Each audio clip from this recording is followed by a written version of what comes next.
Merci d'être aussi nombreux et merci à ceux qui nous suivront à distance.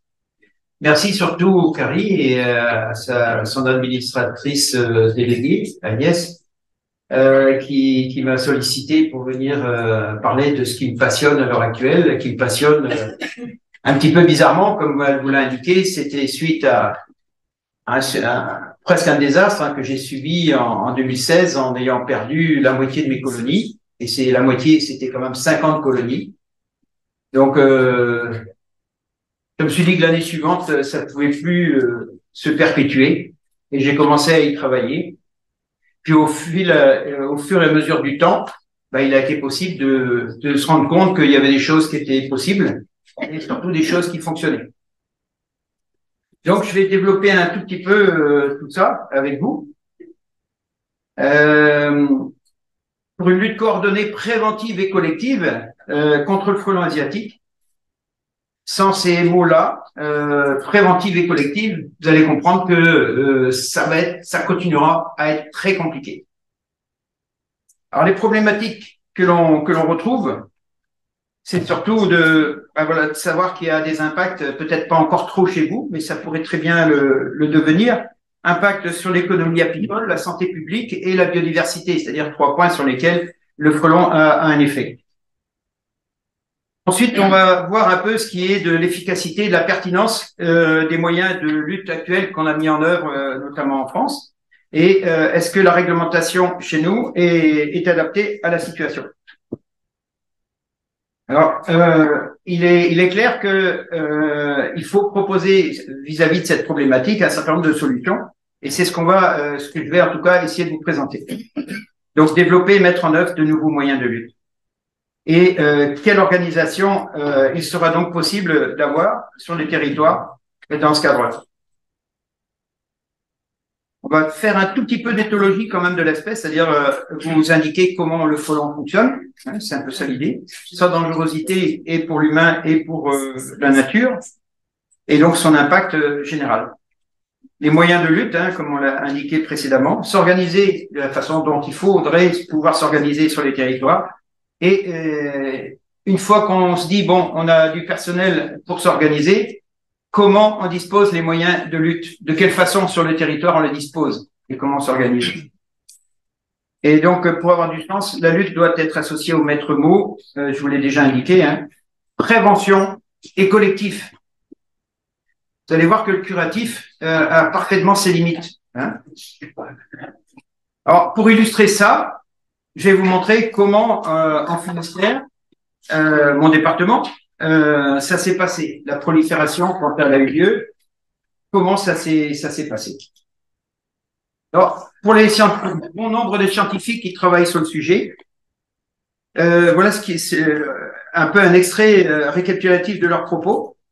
Sans être fataliste, il est admis qu'il ne pourra plus être éradiqué et compte donc comme une nouvelle espèce européenne avec laquelle il faudra composer. Ça, c'est quelque part, j'ai tendance à penser que c'est un aveu d'impuissance en disant, bon, on n'a pas les moyens, donc on considère que c'est une espèce locale. Bon. Alors, c'est pas forcément partagé par les apiculteurs, hein. Surtout chez nous en France qui sommes impactés depuis, il est arrivé en Bretagne en 2008 et dans mon département en 2011. Oui, donc on est impacté depuis, hein. Et très fort parce que ce sont des climats océaniques et donc voilà, contrairement ici où vous êtes dans un climat plutôt comment on appelle ça, continental, hein, voilà, avec des températures qui baissent un peu, hein, -3 ce matin. Voilà, les frelons, je pense que là ça les aura calmés définitivement. Mais bon, voilà. Fin 2018, son aire de répartition couvre la totalité du territoire français métropolitain, à peu près, hein, seulement limité par les conditions climatiques que sont l'altitude, etc. Mais là aussi, on s'aperçoit que l'altitude, il y a quelques années, on le trouvait à se reproduire, c'est-à-dire à en trouver des nids jusqu'à 800 mètres d'altitude. Là, on est arrivé l'an passé à 1300 mètres. Ça veut dire qu'il continue à progresser et à s'adapter à des paramètres qui font que la période du nid sera très courte, mais il est capable d'y arriver quand même. Vous voyez ? Voilà, c'est pour un peu illustré. Et au 1er janvier 2019, il touchait 8 autres pays européens et 18 en 2022, l'année dernière, jusqu'à 18 pays européens. Alors, je vais vous illustrer, comme je vous l'indiquais, ce qui s'est passé dans mon département. Le Finistère, par un effet péninsule et ses bocages, malgré la lutte curative collective bien organisée, subit des concentrations supérieures à tout autre département en France en 2016. C'est l'année où j'ai perdu la moitié de mes colonies. Ça tombe bien, hein? Bon. Alors, je dois détailler un peu ce que j'appelle l'effet péninsule. L'effet péninsule, c'est quoi? C'est la pointe finistérienne, elle donne sur l'océan, donc elle est entourée d'eau. Le frelon, lui, pour progresser, il a besoin d'espace. Quand il y a l'eau, c'est une limite géographique, en tout cas une limite que lui ne peut pas franchir. Donc, qu'est-ce qui se passe? Il se concentre sur les zones côtières, et notamment les zones côtières urbanisées.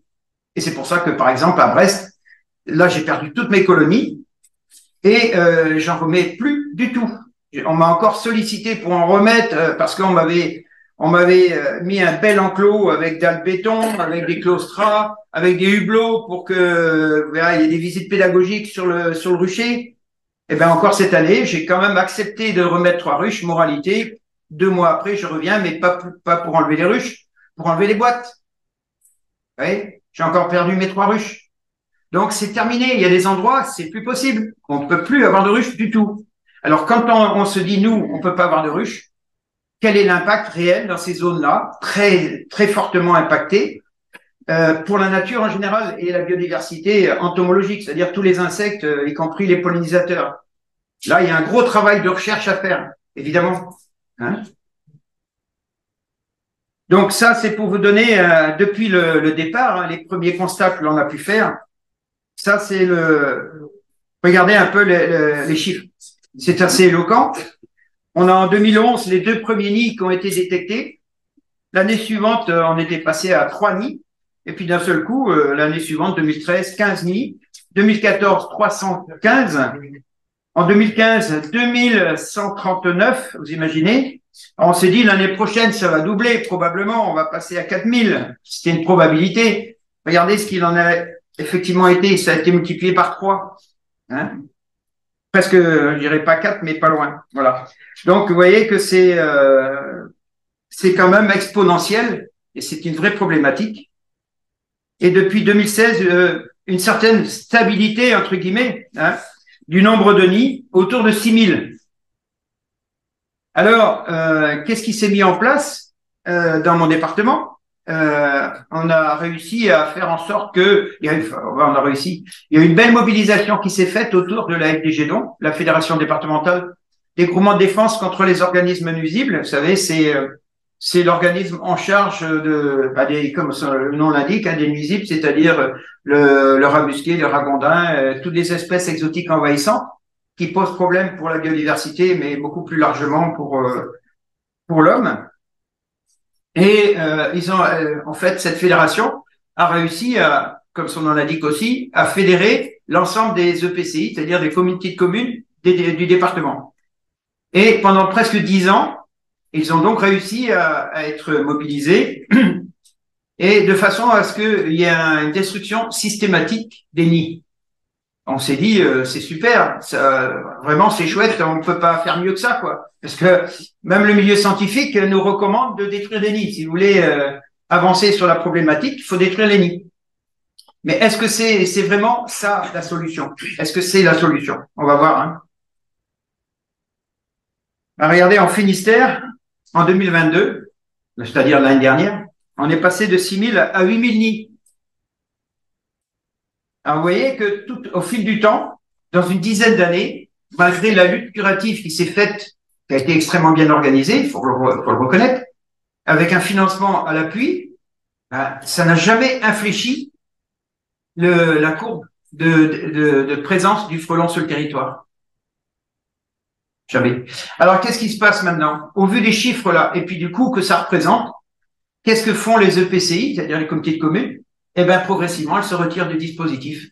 Elles se disent, mais écoutez, on vous finance chaque année la destruction de nids, et on s'aperçoit que les années suivantes, il y en a toujours autant, voire plus. Ça veut dire quoi, en gros? Bah, que c'est une méthode qui ne fonctionne pas. À elle seule, elle ne fonctionne pas. Je précise à elle seule, hein, c'est important. Un autre exemple d'un département voisin au sud de la Bretagne, en Morbihan, on était à 5000 aussi. Vous voyez, donc on est proche aussi, 5000, oui, c'est un peu plus de 5000. Et puis en Ille-et-Vilaine, on était à peu près, vous voyez, à équivalence avec notre département du Finistère, à 8000 nids également. Elles sont des chiffres assez astronomiques, hein, globalement, si vous et encore 8000 nids découverts, et certains, la grande majorité détruits, sans compter ceux qu'on n'a pas découverts ou pas découverts à temps, qui ne rentrent pas dans le compte là qui est présent. Alors, vous voyez, en 2015, on était à 10 000 nids détruits, et en 2016, ça avait doublé, on était à 20 000 nids détruits. Ça, ce ne sont pas mes chiffres, hein, mais c'est bien les chiffres de la Fédération départementale des groupements de défense contre les espèces exotiques envahissantes. Encore un autre exemple, si vous en aviez besoin, d'un département qui a été très, très mobilisé sur cette problématique. C'est la Manche, un département en Normandie, qui revêt un tout petit peu la même configuration que nous avons, nous, dans le département du Finistère. C'est-à-dire, vous voyez, la Manche, c'est un département qui donne sur la partie Manche, l'océan, la Manche. Et donc, c'est également une péninsule. Hein, pas une presqu'île, mais presque. Et eux aussi ont été extrêmement mobilisés. Ils ont fait venir jusqu'à Monsieur Darrouzé du CNRS de Tours, et d'ailleurs ils ont financé une partie de ses études. Le Conseil départemental de la Manche a financé une partie de ses études en pensant qu'ils avaient une bonne piste là. Bon, après, bien sûr que les chercheurs, c'est fait pour chercher. Ils n'arrivent pas toujours au bout de pas toujours là où ils voudraient, hein. Mais c'est comme ça. La recherche est ainsi faite, hein. Voilà.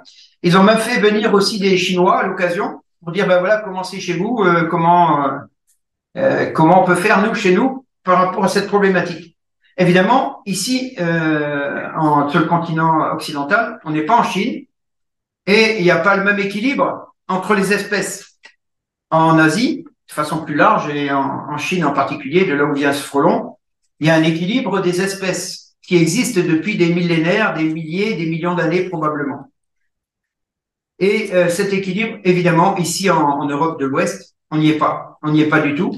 Et cet animal qui n'aurait jamais dû arriver, eh ben, quand il arrive sur un territoire où il n'est pas du tout en équilibre, mais pire que ça, c'est qu'il a un tapis rouge devant lui, eh ben, il fait ce qu'il a à faire et il se développe autant qu'il est permis de se développer. Voilà, en l'absence de prédateurs et surtout de prédateurs. Alors, c'est ce que je disais, hein, la Manche a été très, très mobilisée là-dessus. Et regardez quand même les résultats. Alors, je vous donne pas les chiffres depuis le début, mais pour vous donner, j'ai commencé en 2016. Mais vous voyez, en 2016, on était déjà un petit millier de nids. En 2017, on les dépassait. En 2018, vous voyez, on est passé à 5000, un peu ce qu'on a constaté chez nous dans le Finistère. Ça a multiplié par 4 à 5, vous voyez, de 4 à 5. En 2019, il y a eu un coup de chaud. Je sais pas ce qui s'est passé. Il y a eu une chute vertigineuse. On s'est dit tant mieux. Il y a peut-être un effet quelconque. Mais vous voyez, l'année suivante, c'est reparti à la hausse. Ce n'était qu'une accalmie très momentanée, hein, 2019. Et puis, vous voyez, ça remonté, ça continue à monter un peu. Et puis là, vous voyez, ça encore, finalement, l'an passé, ça a littéralement explosé. C'est-à-dire qu'on est arrivé à 9900 nids. C'est ça, hein? Ouais, 9924 nids. Autrement dit, presque un millier de nids. Vous imaginez? Et pourtant, ils sont très mobilisés, eux aussi. Ouais. Soit un total pour toutes les années qui correspond à 25, combien j'ai marqué? 28 000 nids. Ouais, presque 30 000 nids, vous imaginez? Alors, pour la seule année 2022 et à raison de 120 € en moyenne, une destruction de nid, le coût global pourrait avoisiner le million d'euros. 1 million d'euros qui est qui est donc utilisé rien que pour une seule année. Imaginez le coût sur plusieurs années, ce que ça va représenter. Est-ce que c'est tenable dans le temps? Voilà, il faut se poser les bonnes questions. Hein. Alors, bilan de l'efficacité de la lutte curative, ce que je viens de vous détailler là, il faut bien comprendre ce qui vient de se passer. Celle qui consiste à détruire systématiquement les nids ne solutionne pas le problème de la prolifération. Ça, c'est une évidence, vu les chiffres. Hein. Toutefois, bien retenir que je n'ai pas dit qu'il fallait pas détruire des nids. Je suis obligé de lire un tout petit peu, puisque j'ai marqué un petit peu en petit, là. Ouais, je n'ai pas indiqué qu'il était inutile d'effectuer des destructions, mais l'on constate que celle-ci montre une totale inefficacité en matière de réduction de la dynamique de reproduction du frelon asiatique. Pourquoi ceci? On essaye de trouver les raisons qui font que, voilà, on a ce malheureux bilan. Tous les nids ne seront jamais découverts et bon nombre d'entre eux seront découverts trop tard, autrement dit à la chute des feuilles, souvent, hein, après leur reproduction. C'est-à-dire que quand on les découvre, ils ont déjà lâché un certain nombre de reproductrices. Alors vous allez me dire pourquoi je donne le nom de reproductrices. Reproductrices potentielles. Certains les appellent des gînes, d'autres les reines, d'autres les fondatrices. Il faut savoir que toutes ne deviennent pas des fondatrices. C'est pour ça que tout à l'heure, je vais vous développer un peu ça. Vous allez mieux comprendre pourquoi j'utilise ces termes-là. Alors, trop de reproductrices produites par nid. Alors, les scientifiques ont fait des évaluations. Alors, certains parlent de quelques dizaines, d'autres plusieurs centaines de reines produites. Bon, vous imaginez bien que un seul nid oublié produira assez de reproductrices pour assurer la recolonisation du territoire l'année suivante. Ça, c'est vraiment un très, très gros souci. Alors, un travail a été réalisé par le Muséum d'histoire naturelle et je trouve qu'il est très intéressant. Ce sont les potentialités d'expansion qui ont été faites, en l'occurrence, ça a été fait en 2014. Mais depuis, il est évident que les conditions climatiques continuent à évoluer. Hein. C'est pas pour rien qu'il y a des COP, et il y en a une en ce moment même, qui précise un petit peu les choses et puis qui rappelle à ceux qui veulent bien l'entendre que le changement climatique, c'est pas un rêve. Hein. Voilà, donc ça c'est la répartition qui a été faite sur le globe des lieux compte tenu des conditions climatiques. Là où le frelon pourrait s'implanter. Alors, il faut juste que vous rendiez compte. Alors là, j'ai mon pointeur qui ne fonctionne plus. Celui-là fonctionne plus du tout. J'aurais dû regarder avant, mais je suis parti un peu vite. Vous voyez que dans la partie des États-Unis, la partie sud-est, vous voyez que cette partie-là est extrêmement favorable au développement du frelon. Et ce qui vient d'arriver, ce qui était probable, c'est que le frelon à pattes jaunes vient d'arriver dans l'état de Géorgie, à Savannah, et dans une zone extrêmement favorable à son développement. Donc, je suis en contact actuellement avec un monsieur des Nations Unies qui est très, très remonté avec cette problématique. Il est actuellement à Birmingham, en Grande-Bretagne. J'espère qu'il écoute et qu'il entend. Il serait très intéressé de le savoir. On parle déjà dès maintenant. Mais en tout cas, il est très mobilisé sur la problématique et donc on est en contact pour que on puisse vraiment faire des choses là-bas pour arriver à canaliser. À canaliser. Déjà, dès l'instant où on a trouvé un nid, hein, je vous rappelle que un nid, ça produit plusieurs dizaines, plusieurs centaines de reines. Donc, ça risque d'être compromis. Mais bon, ce qui ne tente rien n'a rien. Donc, il voudrait qu'on mette assez rapidement en place quelque chose. Mais vous savez, les États-Unis, c'est les États-Unis. J'ai eu l'occasion de travailler dans une vie antérieure avec les États-Unis et dans la marine nationale. J'ai travaillé avec d'autres bateaux étrangers, dont les Américains. Et on voit qu'ils sont un tout petit peu tout de même un peu comme le tempérament ilien, c'est-à-dire que nous d'abord, les autres, c'est quoi les autres? Il n'existe pas les autres. Bon, voilà, ils ont un petit peu un comportement comme ça. Donc, ils ont beaucoup de mal à admettre qu'on peut les aider sur certains plans, mais bon, ils y viendront certainement parce qu'ils vont voir que c'est quand même c'est assez problématique leur histoire. Et non seulement ils ont reçu le frelon à pattes jaunes au sud-est des États-Unis, mais en plus dans l'État de Washington, c'est-à-dire au nord-ouest, cette fois-là, à l'opposé, ils ont reçu il y a quelques années le frelon géant, c'est-à-dire Vespa mandarinia, dans l'État de Washington et en limitrophe, hein, à la frontière avec le Canada. On l'a trouvé aussi au Canada. Et ce frelon, pour l'instant, il est hors contrôle. Ouais. Voilà. La dernière vidéo que j'ai vue au sujet des moyens à mettre en œuvre pour lutter contre lui, c'était un peu les balbutiements que nous, on a eu en France à vouloir mettre des bouteilles un peu partout, en se disant, tiens, on va résoudre le problème avec ces bouteilles. Donc, ils préconisent effectivement la grande bouteille à grand rendement, on va dire, parce que l'animal est très gros. Hein, il fait presque 2 phalanges de mon doigt là. Vous voyez, donc c'est quelque chose de problématique. Et puis en plus, c'est un insecte dangereux parce qu'il contient, quand il pique, il contient une neurotoxine, son venin contient une neurotoxine qu'on appelle la mandaratoxine et qui est un neurotoxique et qui est dans beaucoup de cas, suivant où vous avez la piqûre, vous pouvez simplement avoir un arrêt cardiaque avec une seule piqûre. C'est indépendamment du fait que vous pouvez être allergique au venin. Mais en plus, il y a une neurotoxine dedans. Donc, vous voyez. Donc, il y a beaucoup d'accidents en Asie avec ce frelon. Alors, le frelon a bien sûr une capacité d'adaptation exceptionnelle et rapide, comme le sont ses capacités de prédation, qui sont assez exceptionnelles. Hein, vous connaissez pour la majorité, je pense, d'entre vous, maintenant vous avez vu des vidéos, etc., où vous l'avez peut-être subi vous-même, le frelon a des moyens de prédation qui sont assez exceptionnels en réussissant à faire l'hélicoptère hein, devant les ruches, en attendant tranquillement que les abeilles rentrent à la ruche et il faut les capturer. Un petit mot quand même sur les différents frelons que vous allez trouver dans un nid en fin de saison.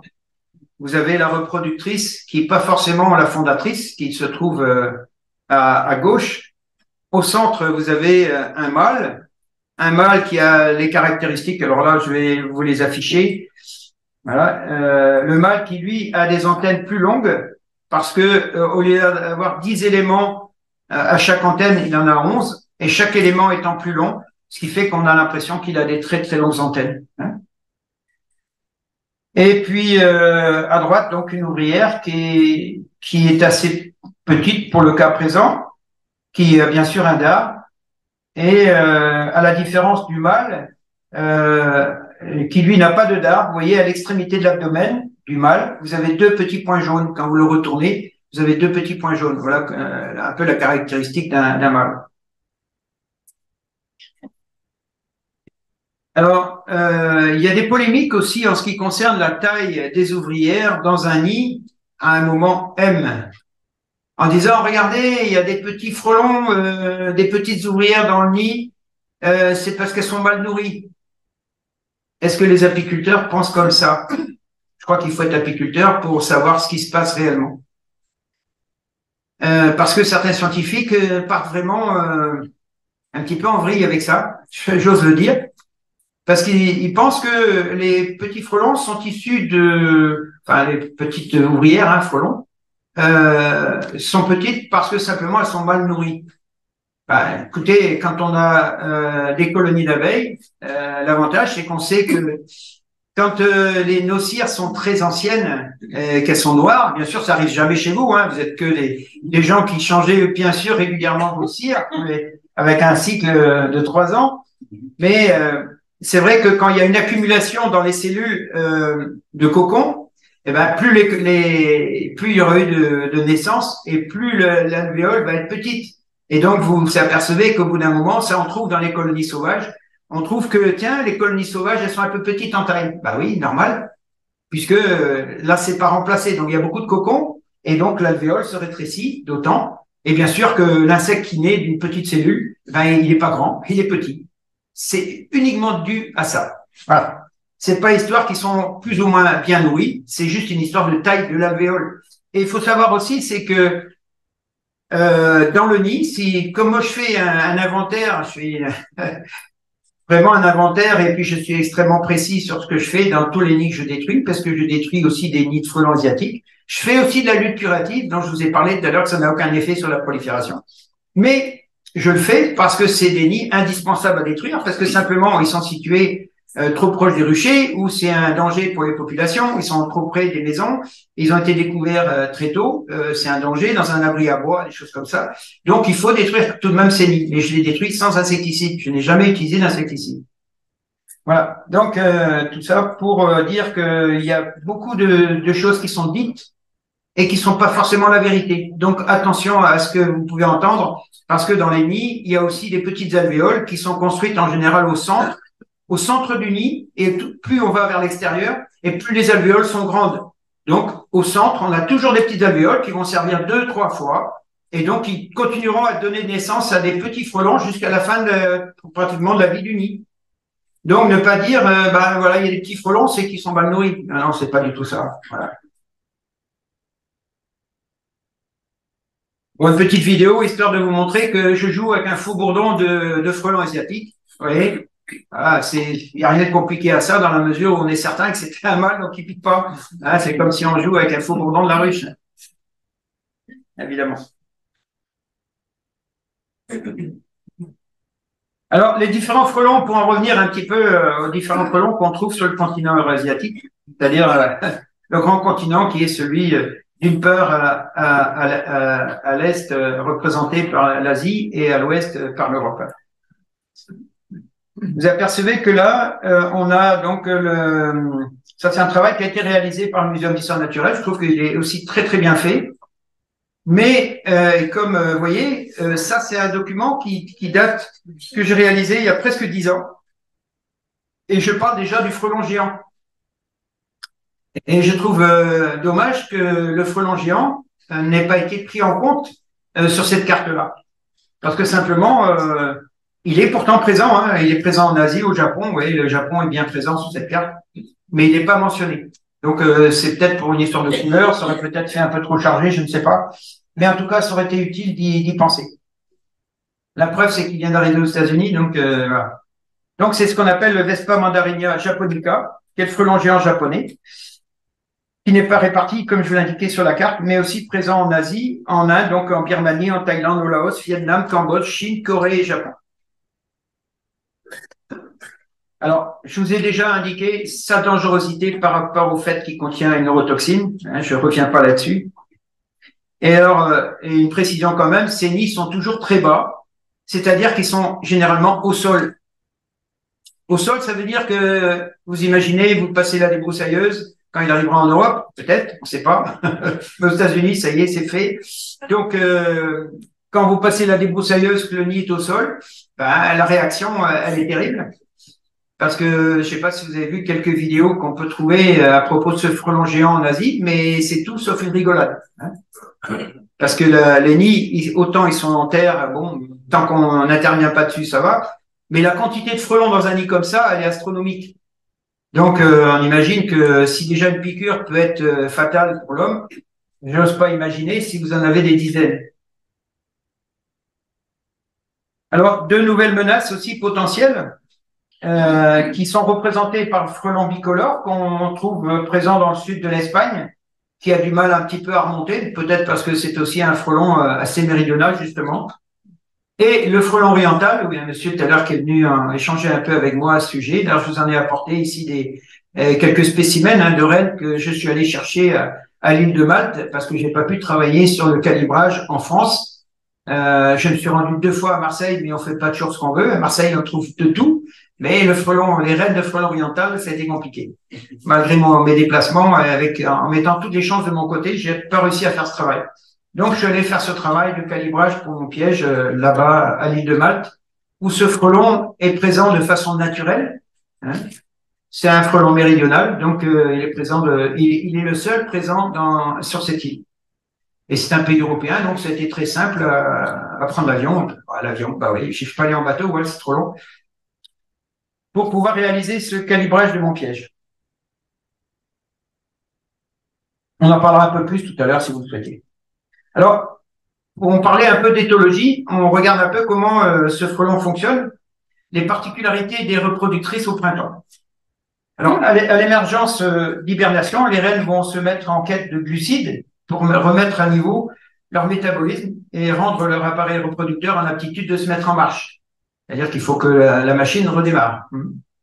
Seules quelques reines, appelées fondatrices, vont démarrer la construction d'un nid dans un lieu bien abrité des intempéries. C'est important que chaque mot a son importance, en l'occurrence ici.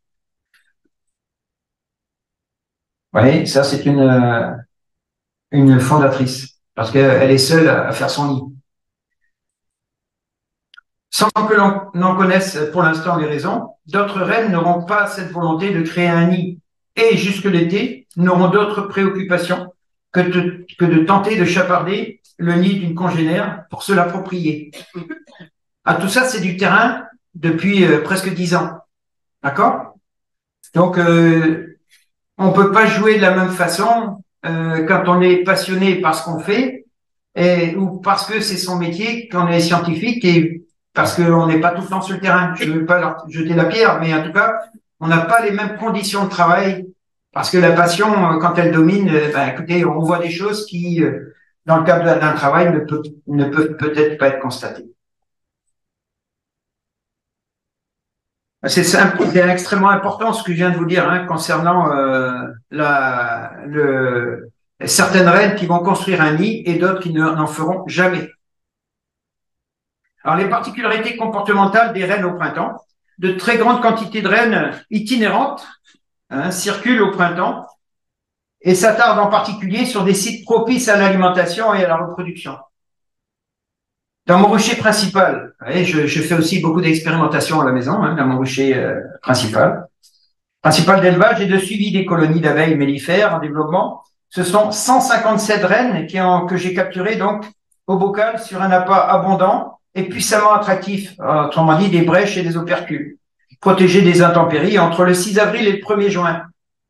Vous imaginez 157 reines en un seul lieu. Ça veut dire que c'est bien au printemps que les reines circulent énormément. À l'automne, quand vous dites il y a un nid là, il y a des reines qui vont partir partout pour coloniser de nouveaux territoires. Eh ben non, c'est pas tout à fait ça. Elles vont d'abord et avant tout se protéger parce qu'elles vont être alimentées abondamment dans les nids. Elles vont hiberner au plus proche, dans un premier temps, du nid initial, du nid fondateur. Et puis, c'est au printemps qu'elles vont migrer pour coloniser vraiment les territoires aux alentours.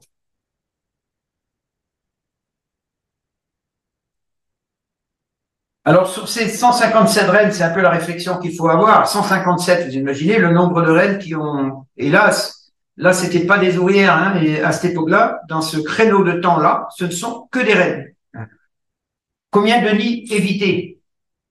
Alors, les gens disent, tiens, j'ai tué une reine, j'ai tué un nid.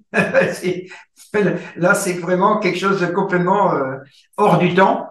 C'est dire du grand n'importe quoi. Et on continue à avoir ce genre de propos encore partout, sur les réseaux, etc. Les gens, ouais, j'ai tué une reine, c'est bon, c'est un nid en moins. Non, c'est surtout pas ça. Combien de nids évités? Peut-être qu'un seul finalement. Voilà.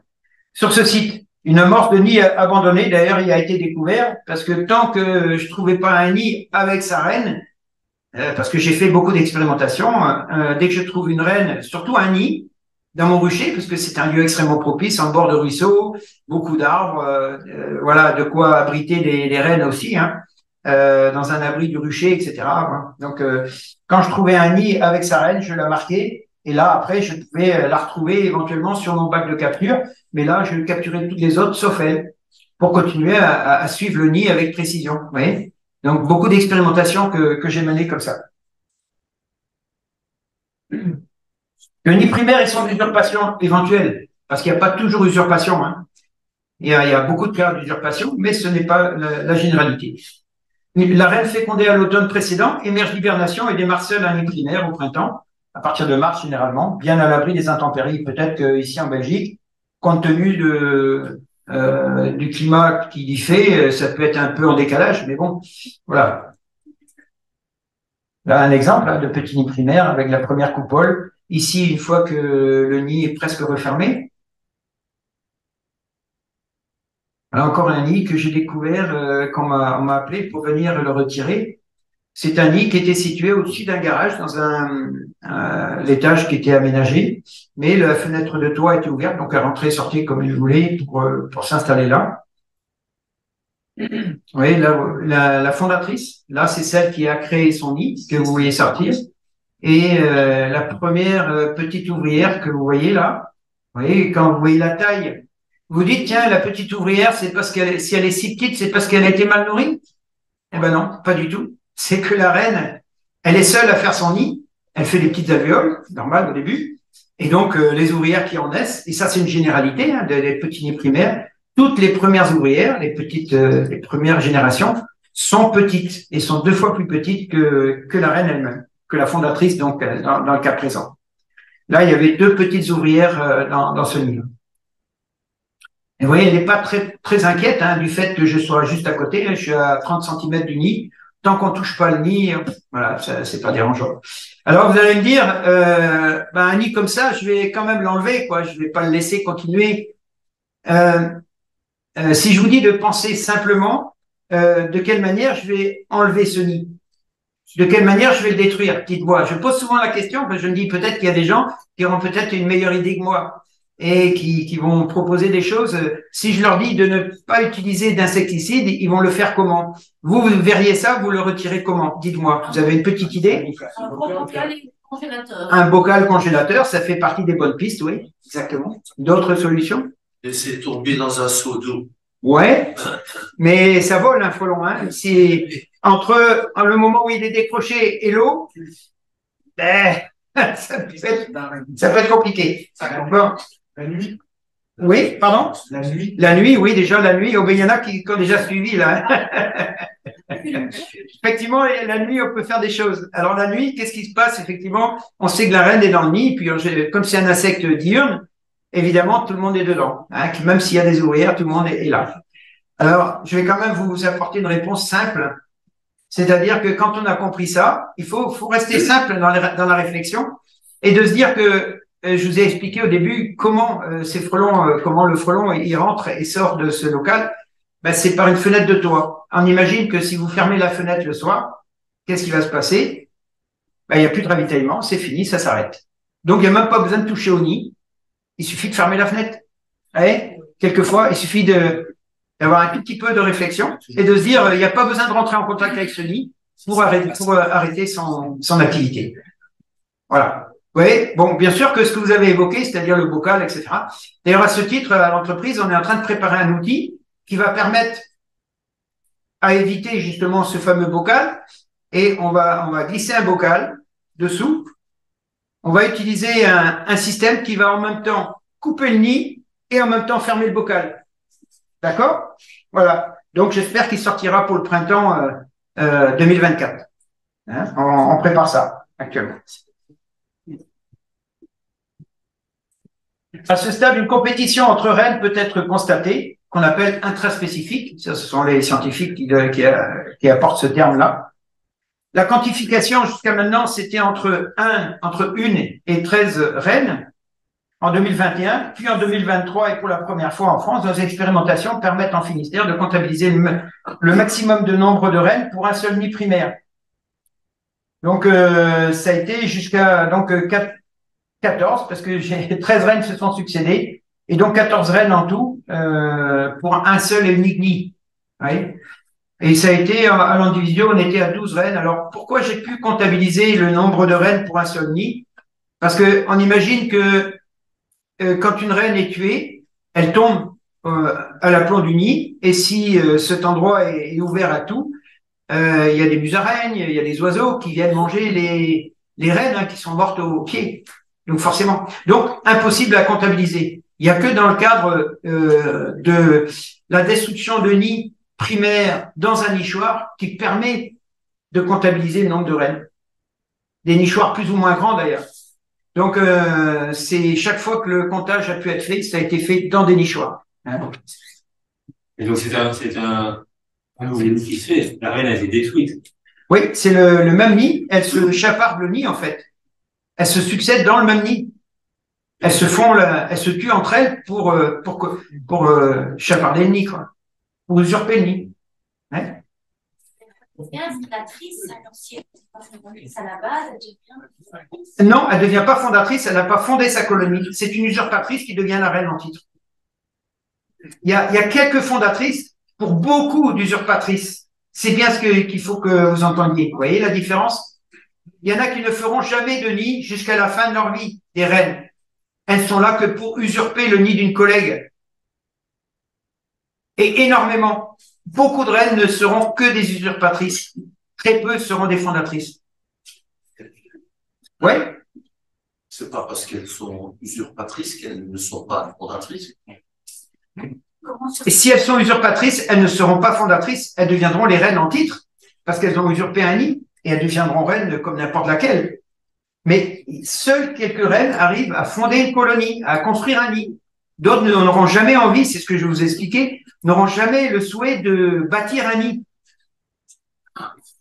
Voilà pourquoi fondatrices, oui, parce qu'elles ont fondé un nid, elles ont fabriqué leur nid, mais d'autres ne feront jamais de nid. Et c'est pour ça qu'on en trouve jusque fin juillet, des reines, ça je vous le certifie, alors que voilà, l'exemple que j'ai eu encore il y a 2 ans, là, c'était de me dire, tenez, Denis, on a un problème à côté de l'école, dans mon village.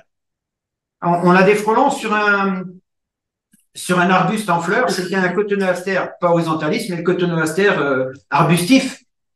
Et effectivement, quand je suis monté à l'école, il y avait, c'était juste à la fin de la scolarité des enfants. On était début juillet. Vous imaginez, début juillet, trouver des reines au début juillet. Est-ce que c'est normal, docteur? Non. On peut penser que c'est pas normal. Ben oui, voilà, j'ai capturé, je sais plus, je crois que c'est 16 ou 17 reines. Des reines, hein, seulement. Donc de grande taille. Si ça avait été des ouvrières, elles auraient été petites à cette époque-là. Sur ces fleurs-là. Donc ça montre bien que ce sont bien des reines, puis à un seul endroit. Vous vous rendez compte, 17 sur un seul endroit. C'est juste, c'est juste énorme. On peut pas penser qu'il y a 17 nids à cet endroit-là, quoi. C'est juste pas possible, ça. Donc c'est bien, ça montre bien que il y a des usurpatrices, des reines, donc qui circulent énormément jusqu'à ce qu'elles trouvent un nid. Et celles-là, forcément, elles ont fini par mourir parce qu'elles peuvent plus se reproduire au bout d'un moment et puis c'est terminé, ça s'arrête. Mais vous voyez que on a trop tendance à dire on a tué une reine, on a tué un nid. C'est totalement faux et il y a énormément de reines qui circulent au printemps et jusqu'à l'été. Vous voyez?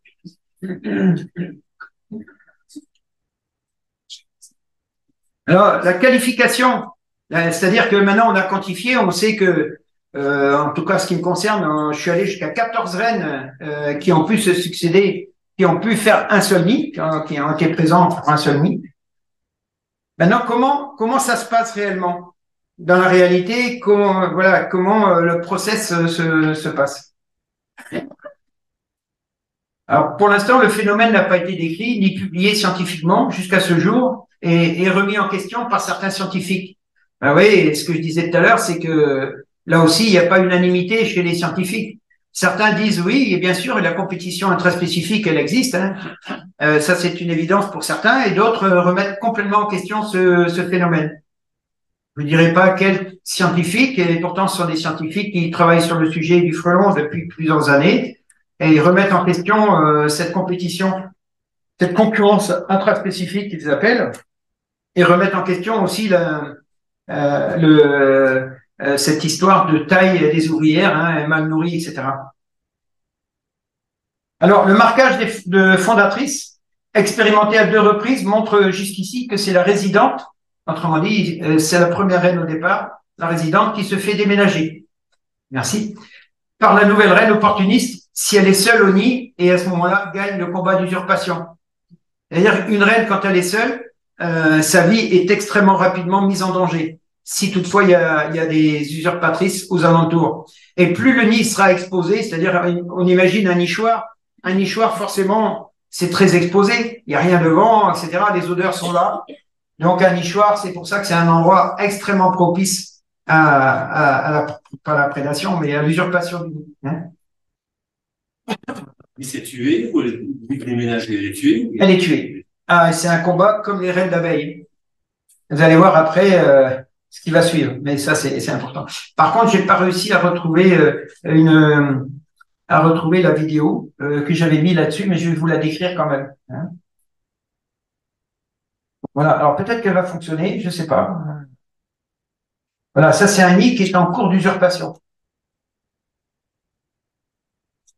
Non, visiblement, elle ne fonctionne pas.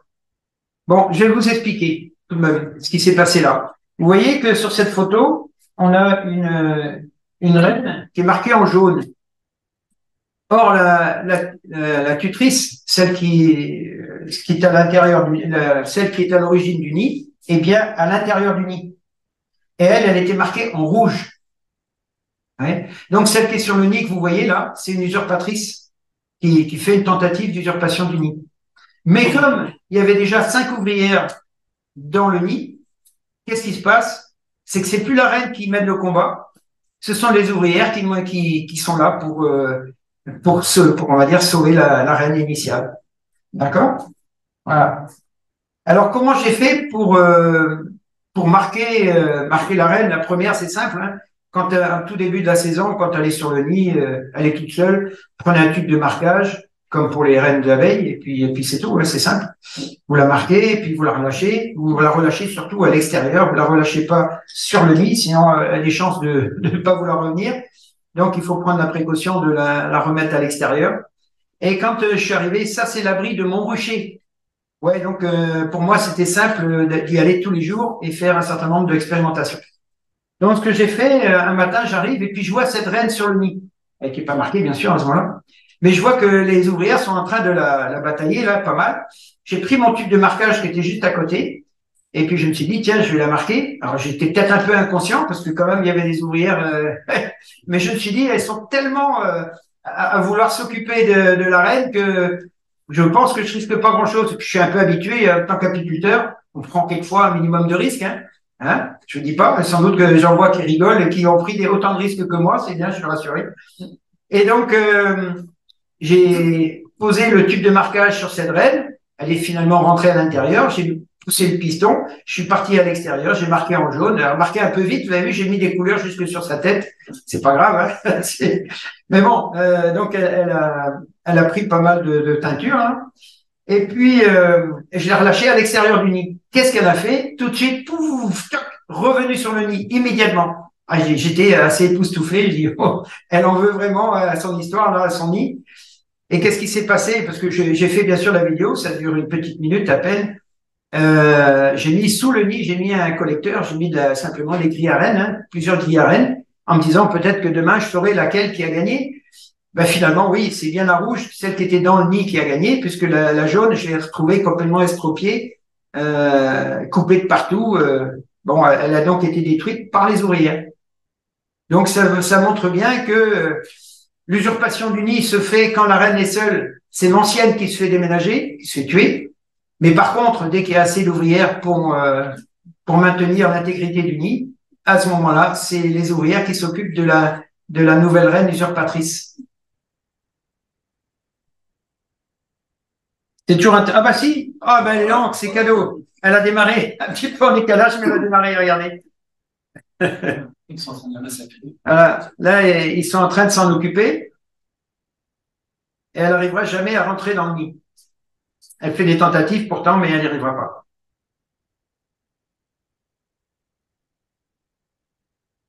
Oui, là, elle a fait un essai, mais elle a fait une tentative. Mais vous voyez, les ouvrières sont vraiment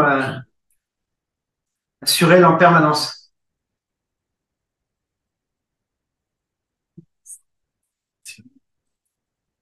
Est-ce qu'elles peuvent utiliser un nid de l'année précédente? Non, jamais. Non. Non, non. Elles font du neuf tous les ans. Oui, qu'elles sont vraiment hardies. Et pourtant, ce sont des petites ouvrières. Hein. Vous avez vu la taille, elles sont vraiment toutes petites. Hein. Est-ce qu'elles peuvent reprendre le même endroit? Ah oui, le même endroit, oui. Les lieux, c'est pour ça que tout à l'heure, on va y arriver pour la lutte préventive. Les endroits sont fondamentaux. Les endroits, oui. Un endroit propice le restera toujours. Un endroit propice à l'installation d'un nid. Oui. Ça, je le constate en étant appelé pour faire de la destruction de nid. Effectivement, c'est ce que je constate chaque année. Bon, je suis content qu'elle ait démarré. Ça vous montre un petit peu que c'est pas de la fantaisie, c'est bien, voilà, il faut expliquer les choses. Et il n'y a rien de mieux qu'une vidéo pour l'exprimer. Alors, la population d'un nid, d'après le muséum, on est en pleine saison, il peut contenir 2 à 3 000 individus adultes. En pleine saison, c'est-à-dire en fin de saison, parfois c'est encore plus que ça. Hein. Une reine prolifique pourra produire entre 13 000 et 20 000 individus, d'après, voilà, d'une part le muséum et d'autre part l'Institut de recherche sur la biologie de l'insecte, du printemps à l'automne, et produire 500 jeunes reines et 500 mâles. Alors, à partir de là, 500, vous imaginez, 500 reines, un seul nid oublié, ben, la recolonisation se fait automatiquement. C'est triste à dire, mais penser qu'en détruisant des nids, on arrivera à résoudre le problème, c'est un peu essayer de vider l'océan avec une cuillère, en gros. Hein, c'est pas pour être défaitiste, mais c'est juste la réalité, quoi. Hein. Ce nid, durant toute la saison, aura consommé une quantité d'insectes correspondant à la population de 3 ruches d'abeilles, soit 150 000 proies, équivalent également à 11 kilos de protéines, essentiellement d'insectes. Alors, si on extrapole ces 11 kilos d'insectes pour un seul nid multiplié par 6 000 nids, je ne sais plus combien que ça fait de tonnes d'insectes, mais c'est astronomique. Vous voyez? Donc, ce frelon, il a un impact considérable, non pas que sur les ruches, mais sur la biodiversité beaucoup plus largement. Et je trouve qu'on n'y prête pas suffisamment attention alors que les conséquences sont graves. On dit toujours, oui, il y a de moins en moins d'insectes, etc. Bon, bien sûr, on en connaît en partie certaines raisons, mais il y a aussi maintenant ça qui vient s'y rajouter, et ça pourrait très vite devenir catastrophique. Alors, son alimentation, je vais aller très vite là-dessus. Vous savez comment il fonctionne. Hein. Au tout début du printemps, pour se développer et préparer sa ponte, la reine a grand besoin de glucides. Elle les trouve principalement dans les nectars et les ruchers. Alors, les ruchers, pourquoi les reines vont vers les ruchers? Tout simplement parce que il y a de bonnes odeurs. Un rucher, c'est une multitude de fleurs, parce qu'au printemps, les ruches, c'est plein de miel. Il y a encore du miel à l'intérieur. Et évidemment, c'est comme un champ de fleurs. Donc forcément, les reines viendront au rucher chercher à manger potentiellement. Alors, où elles vont trouver à manger dans les ruchers? Ça tombe bien pour la majorité d'entre vous, vous êtes sans doute apiculteurs. Et donc, vous allez voir les reines venir très discrètement. Elles vont jamais devant les ruches au printemps. Elles vont sous les ruches en passant par derrière, jamais devant. Elles vont derrière, en passant par derrière, elles vont sous les ruches chercher les petites brèches qui sont tombées, qui sont issues de l'activité qui reprend dans les ruches. Elles vont consommer les miels de lierre, etc., qui sont assez présents dans les ruches, mais comme elles ont du mal à le consommer, ce miel de lierre, il y en a beaucoup qui tombent au travers du plancher aéré que vous avez peut-être déjà ouvert, et elles vont s'alimenter sous les ruches. Elles ont suffisamment de nourriture là pour arriver à se sustenter. Donc, elles vont forcément dans les ruchers au printemps. D'où l'intérêt pour elles d'aller faire les nids proches des ruchers. Eh oui, malheureusement. Hein. Pour nourrir ses larves, le frelon il a besoin de protéines. Il capture tout un panel d'insectes, des chenilles, des araignées, des sauterelles, des papillons, des cirfes, et plus particulièrement des insectes sociaux et butineurs comme les guêpes, les papillons, les abeilles mellifères et sauvages, évidemment. Hein. Et vous connaissez, pour la plupart d'entre vous, le frelon à faire du surplace devant la ruche. Hein. Pour les capturer, il est spécialisé, très performant et se positionne en vol stationnaire à l'entrée de la ruche pour collecter les abeilles qui rentrent du travail. Voilà, ça vous l'avez vu évidemment. Ça c'était une de mes ruches du côté de Roscoff. C'était, je dis bien c'était parce que celle-là elle a été tuée aussi. Évidemment.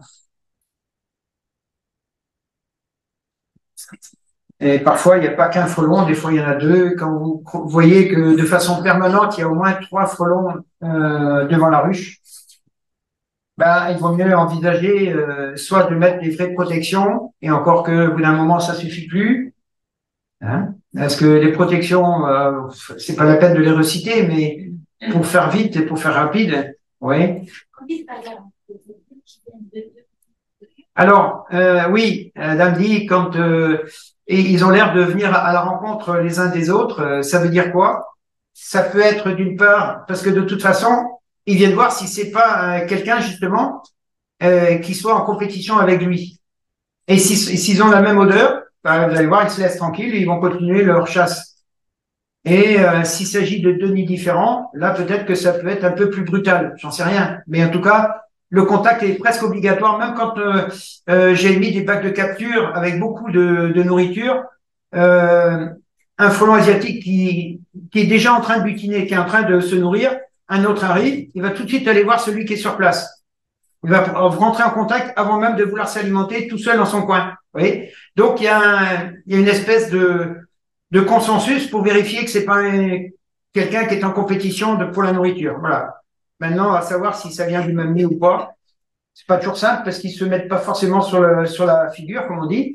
Alors, il y a souvent compétition, par contre, pour la nourriture entre le frelon européen et le frelon asiatique. Ça, c'est assez fréquent au printemps. On voit que le frelon européen a la prédominance de la nourriture pour s'alimenter. Ça me semble assez évident.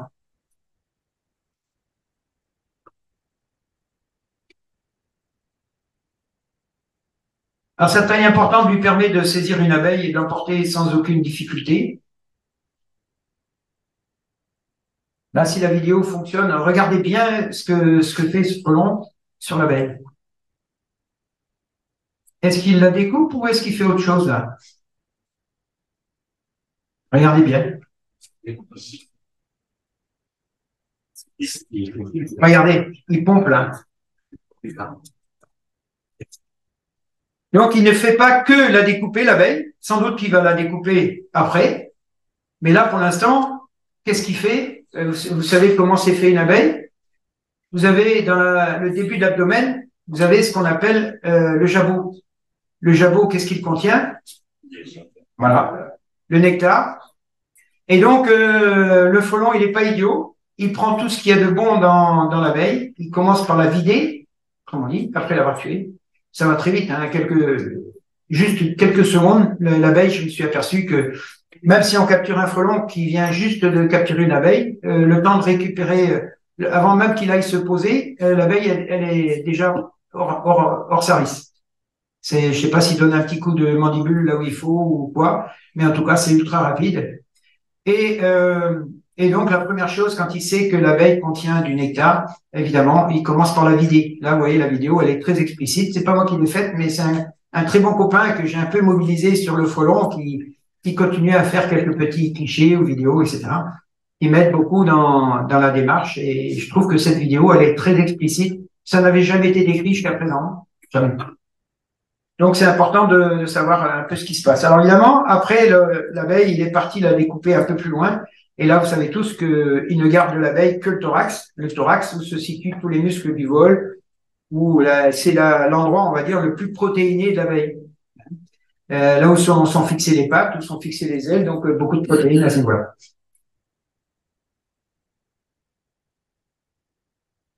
La boulette, hein, il fera une boulette qui rapportera au nid. Une colonie d'abeilles ou deux, isolées, ont peu de chances de survivre aux attaques d'un nid de frelon qui a repéré le garde-manger, évidemment. Voilà. Ça, c'est une colonie sauvage qui, au bout de quelques semaines, simplement, a disparu. Un mois et demi plus tard, pratiquement, elle avait disparu. Vous voyez, au tout début, on voit qu'il y a une grande quantité d'abeilles. Et un mois et demi après, ben, voilà, il n'y a plus que quelques abeilles à l'entrée. Et finalement, ben, elle a été détruite complètement. Et après, pillée, parce qu'une fois qu'on a détruit les abeilles qui sont à l'intérieur, ils vont déménager tout le miel qui se trouve à l'intérieur. Et toutes les larves, etc. Le prélèvement d'abeilles en milieu urbanisé sera bien supérieur. Il y a un inventaire qui a été fait par la FDG Don 56. Ça, c'est plutôt un excellent travail. On est autour de 4 nids au kilomètre carré en milieu urbain, alors qu'en milieu rural, on est à 0,2 nids au kilomètre carré. Donc, il y a beaucoup moins de pression, en fait, sur les ruches à l'extérieur, c'est-à-dire en milieu rural.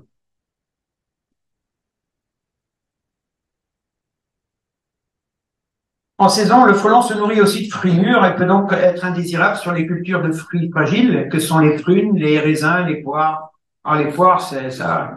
Si vous avez des poiriers chez vous, essayez de faire en sorte de cueillir assez tôt, parce que dès qu'elles commenceront à mûrir, le frelon passera sûrement avant vous. Alors les raisins, n'en parlons pas, c'est une catastrophe dans les serres, etc. Moi, j'ai des gens qui m'ont dit, écoutez, je peux plus cueillir une seule grappe de raisin. Alors l'idée, c'est peut-être aussi de protéger ces grappes quand on voit qu'elles sont bien avancées. Il y a des petits sacs spéciaux que vous pouvez utiliser tous les ans après, qui permettent de protéger les grappes. Si vous le faites pas, le frelon passera avant vous. Ça, c'est clair. Comment? Il est trou aussi, il arrive à le trouer. Bon, faut trouver les bons sacs alors. Vous mettez de la cotte de maille, hein? La cotte de maille, ils n'y arriveront pas quand même. Hein? Vous voyez, les poires, c'est un délice pour eux.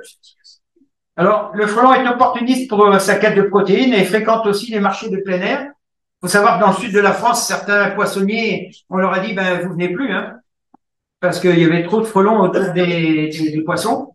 Et de ce fait, les clients venaient plus, quoi. Ils venaient plus au marché directement. Il y avait trop de frelons sur le marché. Oui, là, c'est chez le poissonnier. D'ailleurs, quand je suis au marché pour mon miel, on voit bien que quand c'est la saison, le poissonnier me dit, tiens, Denis, tu peux venir avec ton aspirateur. J'amène mon petit aspirateur à main et puis mon bocal. Et puis, voilà, je vais récupérer les frelons qui gênent. Comme ça évite de faire peur aux clients.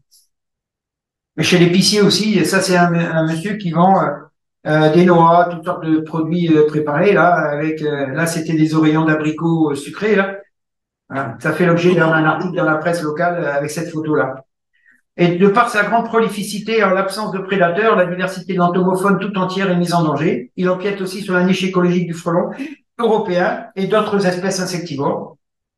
De fait, il est souvent fait le constat d'une présence plus soutenue, inhabituelle de Vespa crabro prélevant des abeilles sur les ruches. Ça, en France, il y a énormément de gens, notamment dans le sud, qui nous disent moi, c'est pas grave si votre piège, il piège aussi du frelon européen, parce que j'en peux plus. Il y a presque autant maintenant de frelons européens à venir prélever les abeilles que de frelons asiatiques. Ça veut dire quoi? C'est que le frelon asiatique étant très, voire trop présent dans l'environnement, il prend la place, il prend la nourriture surtout du frelon européen. C'est-à-dire qu'il n'y a plus de proie pour le frelon européen, donc il est obligé de se rabattre vers les ruches. C'est pour ça qu'il est urgemment temps de mettre en action un plan de lutte contre le frelon asiatique si on veut pas que le frelon européen prenne de très mauvaises habitudes en ce qui concerne les abeilles. Vous voyez? Encore une fois, c'est très important de mettre en place vraiment des choses qui vont calmer un peu les ardeurs du frelon asiatique. À la dangerosité du frelon, vous en savez tous que quand on le trouve, comme je vous le montre sur la photo là, des nids à moins de 3 mètres de haut, juste à côté de la maison, c'est pas un bon plan, quoi. On peut imaginer que si cet arbuste avait été en plein milieu d'une pelouse et que vous venez taper avec la tondeuse à gazon dedans, dans le bas du tronc, la réponse, elle est immédiate. Là, la dame a eu la chance, c'est que c'était dans un bosquet où il n'y a pas eu d'intervention d'outils ni quoi que ce soit. Et donc, c'est qu'à la chute des feuilles également qu'elle a pu voir ce nid apparaître. Voilà. À 3 mètres de haut, vous imaginez? Donc, c'est quand même des nids extrêmement dangereux. Voilà un autre exemple ici. Vous voyez, ça, c'était dans une haie de laurier thym en bordure de garage. Donc, la dame passait tous les jours devant. Mais c'est quand même des nids extrêmement dangereux. Une haie de laurier thym.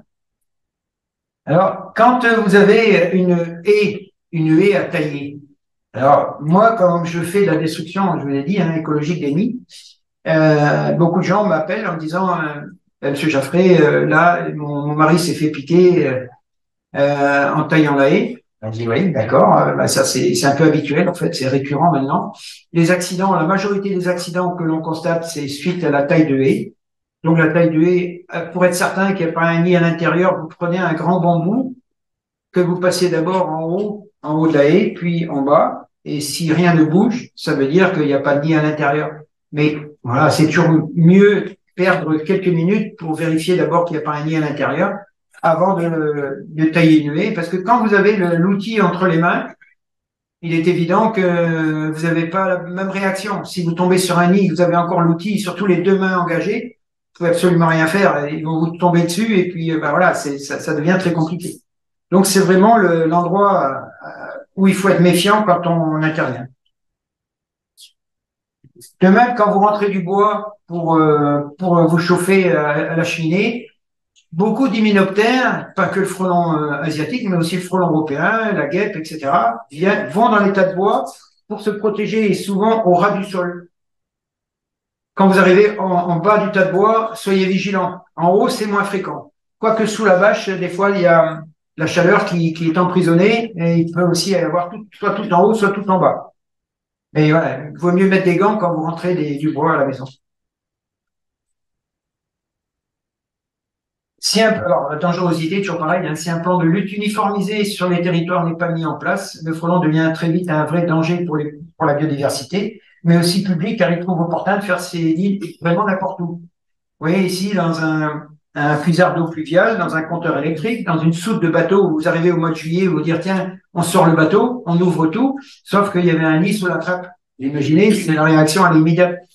Dans un siège auto de bébé, vous voyez, il y a bien un nid à l'intérieur, au-dessus d'une porte d'entrée, dans les nichoirs à oiseaux, alors ça c'est très fréquent évidemment, dans le sol, j'en détruis aussi dans le sol, j'ai dû en détruire 5-6 cette année au sol, dans les ronciers, mais aussi, vous voyez, dans un abri à bois d'1,20 m de haut, et là il y a eu les 2 personnes qui sont allées chercher leur bois, ont été piquées, donc j'ai détruit ce nid après à l'aspirateur.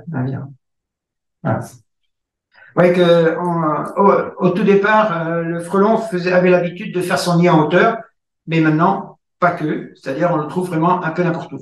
La majorité des cas, c'est tout de même en hauteur, et je m'aperçois que plus le nid est haut, plus il est gros, et plus il semble être en bonne santé. C'est-à-dire que quand vous oubliez, entre guillemets, des nids de frelons très hauts et que vous les voyez trop tard, malheureusement, ce sont, à mon sens, les nids qui ont le meilleur potentiel en termes de reproduction et qui, ben voilà, on n'a pas vu à temps, il est donc déjà reproduit. C'est là que je vous dis que les chances de pouvoir limiter la prolifération rien qu'en détruisant les nids, c'est totalement illusoire. Je dis pas qu'il faut pas le faire, mais attention, voilà, ça peut avoir des conséquences. On va voir dans un instant les moyens qui sont mis en œuvre pour faire la destruction des nids, les conséquences aussi que ça peut avoir avec des produits avec AMM et actuellement autorisés en tant que biocides. D'accord? Alors, différentes méthodes. Alors, les moyens statiques et curatifs de lutte, on les connaît à peu près tous, hein.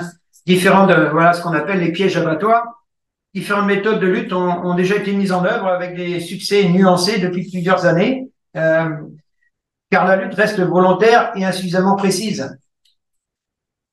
Ouais, alors je vous détaille pas les différents types de pièges qui tuent un peu tout, hein, ça c'est caractéristique. Les conséquences induites par la grande majorité des pièges sont déplorables, type cloche, type bouteille, etc.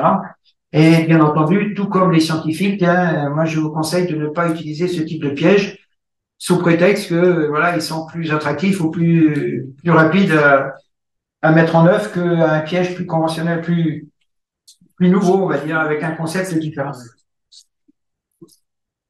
Oui, ça sont des photos que j'ai prises sur Internet. Les gens sont très contents d'avoir pris plein de frelons. Mais vous voyez, dans la bouteille en haut à droite, il y a pratiquement que du frelon européen, quoi. Ça, c'est une vraie catastrophe, vous voyez. Et ces recommandations, bien sûr, sont également faites par les scientifiques. Les moyens de lutte curatifs. Si les attaques devant les ruches sont importantes, certains d'entre vous ont peut-être déjà, je vois que certains ont le bras droit un peu plus musclé que le gauche. Vous avez le coup droit et puis le revers, hein. Ouais. Bon, certains sont déjà habitués à ça. Bon, dommage. Ouais. La raquette de badminton. Bon, celle de tennis, c'est un peu lourde, hein, sinon vous risquez de vous faire des choses au bras, vaut mieux y aller doucement. Mais la badminton, ça marche assez bien. Alors, ça permet simplement de se tranquilliser momentanément l'esprit. Et lorsque le nombre de frelons devant les ruches est trop important, je vous disais tout à l'heure, hein, vous voyez, ça, c'était un rucher que j'avais à Roscoff. Évidemment, toutes les ruches ont été décimées cette année-là. Ça, c'était 2016. Hein. C'est l'année noire, l'année sinistre. Et là, vous voyez, les frelons s'agglutinent même sous le fond en disant, je vais finir par rentrer, quoi. C'est pas possible. Ah ouais, non, ouais, c'était au mois de novembre 2016. Il devient donc au bout d'un moment indispensable de les déplacer si on veut les préserver. Là, c'est le retrait des ruches de l'hôtel de ville à Brest, tout à fait à la pointe là-bas. Là aussi, j'avais perdu mes 3 ruches. Et c'était plus une ruche d'abeilles. À l'intérieur, il y avait des dizaines, voire peut-être des centaines de frelons. Je les avais emprisonnés, et puis, vous voyez, sur la photo, on le voit peut-être pas bien, mais il y a encore au moins 4 frelons sur la planche d'envol. Ils veulent à tout prix rentrer à l'intérieur. Ouais, c'est compliqué cette année-là. Alors, la destruction mécanique simple des nids primaires. Le bocal, donc je vous ai dit tout à l'heure, hein, le bocal, bien sûr, c'est une solution, mais on prépare un nouvel outil pour remplacer ce fameux bocal, et un outil à 2 dimensions, de façon à enlever les petits nids primaires et puis le nid un petit peu plus gros. Toujours à la portée de toutes et tous, de préférence de nuit, il est aisé de collecter un nid accessible de petite dimension. Le nid du frelon contenant la reine et quelques ouvrières, construit généralement grand comme une balle de tennis. Alors, ne pas oublier de mettre quelques petites herbes au fond du bocal pour avoir une chute du nid un petit peu moins vive, pour pas énerver la reine qui est à l'intérieur, pour que vous ayez le temps de fermer tranquillement le bocal. D'accord? C'est pas anodin quand je vous dis ça. C'est le terrain, ça. C'est le terrain. Voilà. Et décrocher le nid à l'aide d'une spatule et fermer le couvercle. On peut aussi utiliser un sac en plastique épais, mettre le bocal ou le sac au congélateur. Et chez Jadeprod, nous préparons un outil peu onéreux pour rendre cette opération simple, sécurisée et accessible au plus grand nombre. Voilà. Oh ben, là, la vidéo fonctionne aussi, c'est chouette. Hein. Ouais, là, je l'ai fait 2 jours, mais la reine était bien dedans, hein, je confirme. Voilà. Vous voyez, l'herbe, ce qui fait que le nid tombe pas trop vite, et on peut mettre tranquillement le couvercle en place. Voilà.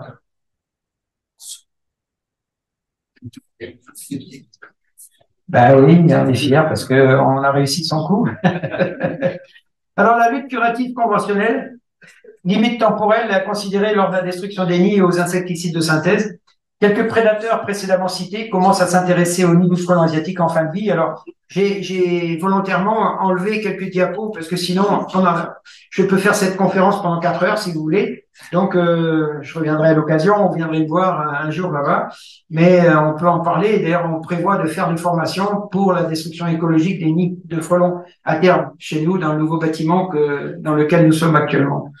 Et donc, on passera en revue vraiment, on passera presque une journée à parler du frelon avant même de parler des méthodes de destruction. Et donc, quelques prédateurs précédemment cités, dont et puis certains autres oiseaux, commencent à s'intéresser au nid du frelon asiatique en fin de vie. Regardez la petite vidéo. Là, c'est un copain aussi qui m'a fait toute la vidéo que vous avez vue précédemment sur la vidange d'une ouvrière par le frelon. Donc, vous voyez que le nid est complètement ouvert. Ce sont les pies qui commencent à s'y intéresser fortement quand elles voient que l'activité du nid est extrêmement réduite. Regardez, c'est elle qui ouvre, c'est facile pour elle. Et ça met en même temps à disposition le nid pour les autres oiseaux de plus petite taille. Voilà. Alors, quand je parle des oiseaux de plus petite taille, en voici 2. Vous voyez, le nid qu'on a posé au sol, ben voilà, il y a les rouges-gorges, les mésanges qui s'y intéressent fortement. Donc, on peut juste imaginer que si le nid avait été détruit aux insecticides de synthèse, les conséquences que ça pourrait avoir. D'autant que je vous ai dit que dès que le nid est considéré comme étant inactif, les oiseaux s'y intéressent tout de suite parce qu'ils viennent pas prélever tant que le nid est actif. Quelque part, ça doit les déranger et puis on peut les comprendre. Mais quand le nid est traité à l'insecticide, qu'est-ce qui se passe? Ben, c'est que les oiseaux viennent tout de suite après. Et c'est là que le problème se pose. Et que pour l'instant, personne n'a fait d'études pour dire, voilà, les conséquences sont déplorables. On vous dit que c'est une catastrophe. Il est grand temps que la recherche avance sur ce sujet-là. Mais plutôt que de chercher peut-être dans des directions qui sont pas forcément les bonnes, là, il y a des pistes vraiment à travailler. Voilà, donc ce que je dis, hein, plus les nids sont détruits tardivement, plus le risque toxicologique est grand, car la prédation des larves se fera précocement après l'application de la matière active rémanente sur plusieurs semaines. Après, il y en a qui disent, oui, j'utilise du pyrètre naturel. Mais le pyrètre naturel, tant qu'il n'est pas en contact avec la lumière, il n'est pas dégradé.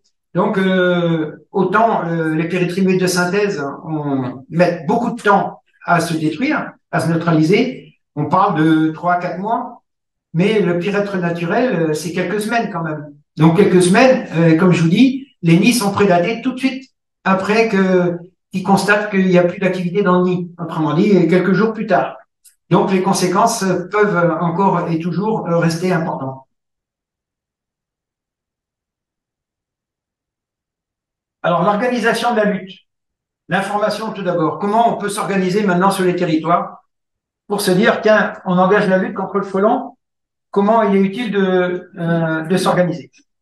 Tout d'abord, la mise en place de communication à la population, les bulletins municipaux par exemple, ça c'est assez simple, pour sensibiliser déjà à la problématique. Recherche des nids primaires, bien sûr, au printemps, dans les carports, les cache-moineaux, les avancées de toit, les garages ouverts, les hangars, les niches à chiens. Vous avez des niches à chiens, parfois pour les grands chiens, par exemple. Voilà, et surtout si les niches, si le chien n'est plus là et que la niche est toujours là, faut y prêter attention. Les abris de jardin, etc., de mars à juin. L'autre jour, j'ai été appelé chez un particulier qui me dit, Monsieur Jaffré, j'ai un nid dans une cabane d'enfants là, sur pilotis.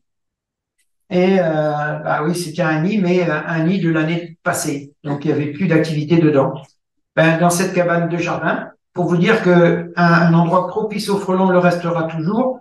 J'ai pas encore eu le temps de mettre cette photo dans le diaporama là, mais elle était extrêmement significative. Il y avait non seulement le nid, un très très gros nid, on a dû mettre au moins comme ça, déjà de belle taille, vous voyez, qui était présent au fêtage de cette cabane de jardin d'enfants. Mais à côté, il y avait 2 autres emplacements de nids. C'est-à-dire 3 années consécutives, il y a eu un nid dans cette cabane. Quand je vous dis qu'un endroit propice aux frelons le reste toujours, c'est donc ça qu'il faut se mettre en tête et se dire que le piégeage, il doit se faire dans ces lieux-là. C'est vraiment des lieux propices aux frelons en termes de nidification, doivent être les lieux où il faudra piéger dorénavant sur les territoires. C'est comme ça qu'il faut l'entendre. Pas se dire, tiens, on va piéger parce que ici, je vois des frelons qui passent. Oui, mais les frelons qui passent, ils peuvent faire 300, 500 mètres et plus. Oui. Donc, l'idée, c'est bien de piéger là où on voit des nids d'une année sur l'autre. À partir du moment où on a un maillage de territoire, où le piégeage sera précisément positionné dans ces lieux-là, on commencera sans doute à avoir les premiers résultats. Mais d'ici là, on n'y arrivera bien sûr pas. Organiser des réunions publiques et centraliser l'information dans les mairies, parce que il faut un point de départ, hein. Ou intercommunalité. Voilà, les intercommunalités. Alors, en France, je sais que les comités de communes ont généralement les compétences pour la lutte contre les espèces exotiques envahissantes, hein. Donc voilà, l'idée, c'est bien d'avoir ce niveau de compétence et de le mettre en œuvre là où les compétences se trouvent. Sensibiliser également les associations de randonneurs, sport nature, etc., pour accentuer leur vigilance et effectuer des signalements. Même si on est trop tard pour intervenir sur un nid, il est bon de savoir que dans ces endroits-là, on a trouvé un nid. Donc, on va peut-être devoir piéger chez un particulier qui habite le plus proche de ce lieu. Oui, c'est important. Alors, quand je vous ai dit tout à l'heure que la lutte préventive allait devoir prévaloir, voilà un peu comment il faut pouvoir interpréter ça. Alors, la régulation préventive n'est en aucune manière la destruction des nids, qui jusqu'à présent montre qu'elle ne réduit en rien la prolifération du frelon asiatique. Ce qui semble avoir plus de sens réside dans la capture des reproductrices au printemps, moment où les survivantes de l'hibernation montrent le plus de fragilité. Ah oui, c'est le seul moment où on peut y avoir accès, quoi. Ouais. Alors les gens disent on va aussi piéger à l'automne parce qu'à l'automne on va aussi capturer de futures reines. Bon là faut oublier tout de suite, hein. Il n'y a pas de futures reines à capturer à l'automne. Les gens s'imaginent des choses. Il y a pas, je le répète, il n'y a pas de jeunes reines à capturer à l'automne. Tout simplement parce que les reines, quand elles quittent le nid à l'automne, elles sont nourries abondamment, je devrais dire gavées, pas comme des oies, mais pas loin, et elles se retrouvent être totalement nourries dans le nid. Par contre, ce que vous capturez en piégeant à l'automne, vous allez capturer des grandes ouvrières, oui, aussi grandes que des rennes, soit.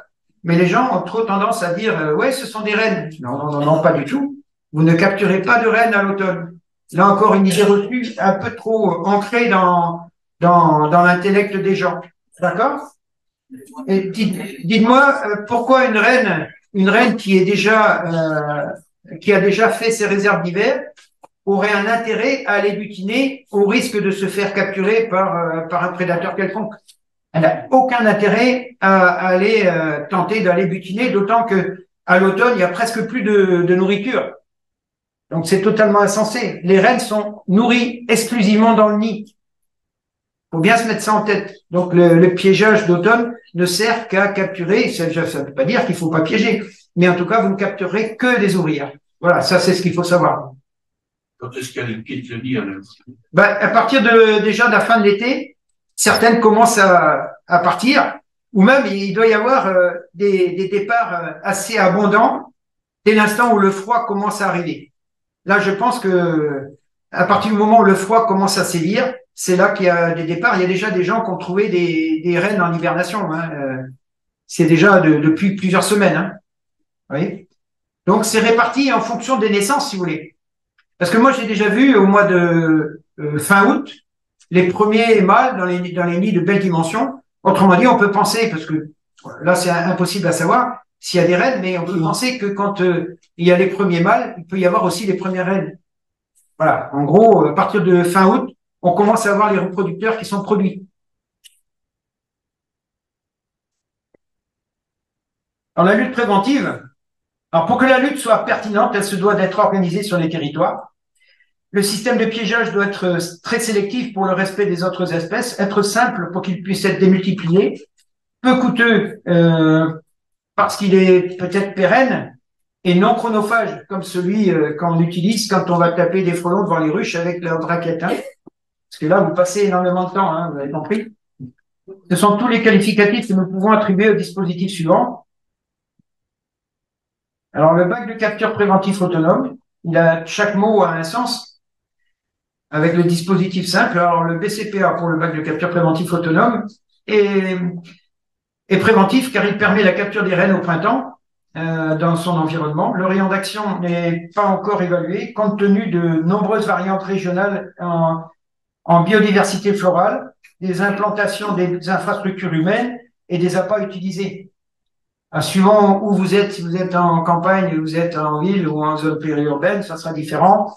S'il y a des bâtiments, des grands bâtiments notamment, vous pouvez très bien avoir une reine qui va se nourrir de l'autre côté des bâtiments et qui viendra jamais dans votre piège. Et puis un jour, vous allez quand même avoir des frelons sur vos ruches, parce que le rayon d'action des frelons va augmenter.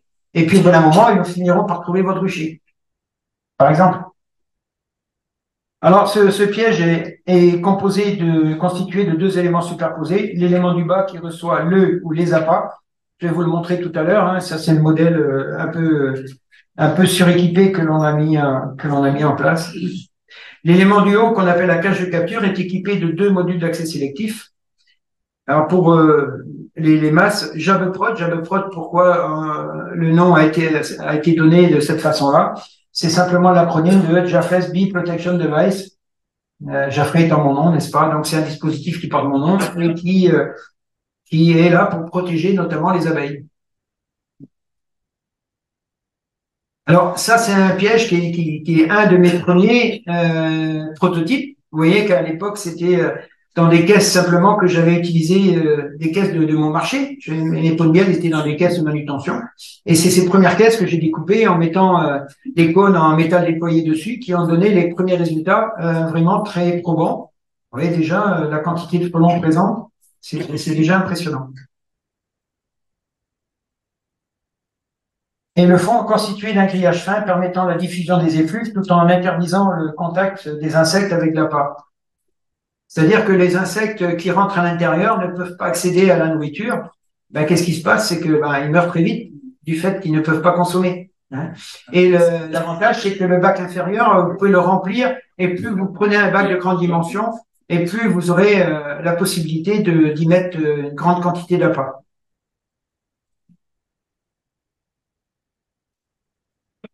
Alors, la lutte préventive et curative avec le même dispositif, il faut dire que le piège que j'ai mis au point prend en compte essentiellement la capture des rennes au printemps. C'est pour ça qu'il a été réalisé. Après, les gens j'ai eu même un docteur vétérinaire qui m'a dit, il a même mis dans une vidéo que j'ai enregistrée évidemment, et il a osé dire votre piège il n'est pas sélectif parce qu'on capture du frelon européen. Ah oui, mais il faut pas dire n'importe quoi. Il est prévu pour la capture des rennes au printemps. Si après on l'utilise en curatif, là c'est plus du tout la même chose. Le calibrage n'est plus du tout le même. Et dans ces cas-là, effectivement, on peut capturer des ouvrières de frelons communs, de frelons européens. Mais il est impossible de capturer une reine de frelons communs, frelons européens, évidemment. Voilà, c'est pour ça que la lutte préventive, c'est ce qu'il faut faire prévaloir, la prévention. Le modèle adapté à la lutte collective, le BCPA Dumby, c'est le modèle que je vous ai monté tout à l'heure, là, avant de la présentation. Alors, le modèle Dumby, il a la particularité d'être, et ça, c'est, si on a mis ça au point, c'est sur la demande d'une commune. Ils nous ont dit, monsieur Jaffré, on veut bien votre piège, mais il n'est pas sécurisé. Alors, il n'est pas sécurisé, soit, à l'époque, on ne mettait pas de couvercle dessus. Le couvercle, il faut le savoir que ça protège pas des intempéries. Il faut rajouter par-dessus un grand toit de grande dimension, d'ailleurs, hein, très grand. Mais que ce couvercle, il permet, en cas de chute du piège, par exemple, de ne pas s'ouvrir. Donc, il n'y a pas de perte de frelons, il n'y a pas un qui s'échappe. Et puis, tant qu'à avoir un couvercle dessus, on s'est dit, il faudrait qu'on l'équipe de quelque chose qui permette de voir à l'intérieur. C'est ce qu'on a fait. On a fait découper les couvercles et maintenant, on a 2 écrans de contrôle, un plexiglas qui permet, sans ouvrir la boîte, de vérifier ce qui est présent à l'intérieur. Hein, d'accord ? Et en plus, on lui a rajouté des déflecteurs de façon à augmenter le passage d'air à l'intérieur, de façon à le rendre encore plus attractif. Et on continue à développer des éléments qui améliorent encore le système sans cesse. Voilà. Alors, il faut savoir que sécurité d'emploi, évidemment que lorsqu'un piège, si vous l'ouvrez et qu'il y a des frelons à l'intérieur, il faut juste savoir que c'est des frelons qui vont vite rentrer à la maison. Ils viennent se faire coincer dans un piège, ils pensent pas trop à vous. Ils veulent juste rentrer à la maison. Ils sont pas dans leur nid, ils sont dans un piège, ce qui est complètement différent. Donc le risque est voisin de 0, à part si vous prenez un frelon avec les doigts, mais c'est tout. Voilà, il faut savoir qu'il n'y a pas de danger quand vous ouvrez un piège avec des frelons dedans. D'accord? Le risque que vous prenez, c'est qu'ils s'en aillent, tout simplement. Donc le couvercle sécurisé, on en a déjà parlé. Hein. Il peut pas s'ouvrir même si le piège tombe au sol. Et tous les BCPA doivent impérativement être protégés par un toit de grande dimension, translucide ou pas. Vous fermez la cage de capture pour le protéger face aux intempéries et pour une meilleure diffusion des effluves, parce que quand vous avez un toit de grande dimension, vous avez l'effet casquette. C'est-à-dire que si vous avez une visière, comprenez que quand l'air arrive, par exemple, du sol, eh ben, ça passe pas au-dessus de la visière, donc ça rentre à l'intérieur. L'idée, et puis d'ailleurs, si vous voulez améliorer les performances de votre piège, il est possible de mettre, pour aller vers le sol, en imaginant que vous le posiez sur 2 ou 3 hauteurs de parpaing, votre piège, il faut que vous mettiez, si vous voulez améliorer encore la circulation des effluves à l'intérieur, que vous mettiez des plans inclinés de part et d'autre, des modules d'accès sélectif, vous voyez, les entrées du piège, pour que il y ait encore une augmentation du passage d'air à l'intérieur.